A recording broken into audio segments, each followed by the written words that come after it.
Papi mwana mboga, mwana ya Angola. Papi mwanga. Beba iwe iwe iwe. Beba iwe iwe iwe. Bonde la bebe. Zina na bonde la bebe. Bebe. Hey. Bonde li bonde. Bonde la bebe. Bebe. Hey. Bonde li bonde.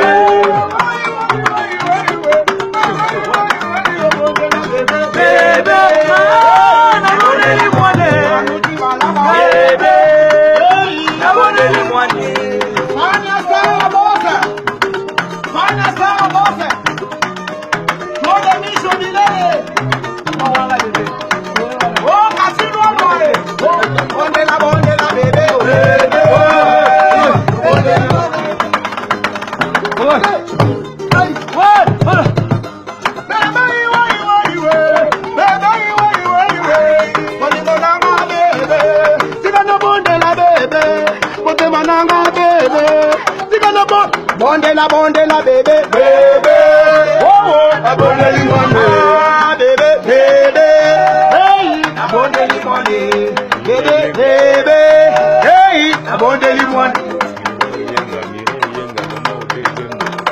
Nilo ye yango mama odana lembo, hey, yoga di legi. Hey, money, hey,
London City, London, Maman, Charlotte Pigeon, Ibrahim Yanzambe, Hollande, Panama, partout, tous les labino, ici au travail, ils sont tous travailler quoi.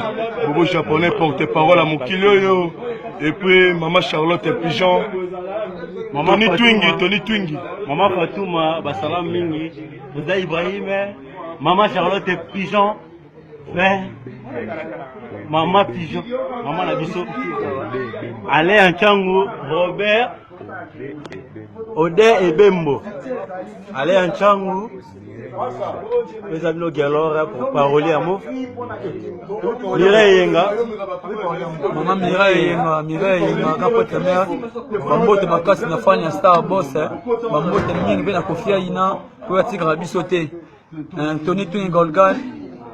Tous allez toujours bas na bino bango ceux qui bino te tous até ya ka bino tous allez tous allez vous la coda docteur Amona te ils ont bona c'est bien mon ça Mana Diodor bala mais il est toujours na temps kalaga bino les labino mabe au grand secrétaire à Mouf yemoko di mamu d'Angola au continent bango secrétaire général Kalagabino en la mabe à Marie-Claire Fatouma à Magistère Kalagayo à Leli mabe à Bukade à souci Tony Twingi allez là yo Tobato. Bon, mingi on a gonna vraiment en tout cas.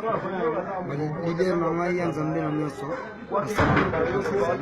Na maman Charlotte Pigeon. Vraiment na bazala papa maman. Sentiment oyo ba kutikati. Tobeka toujours na simana.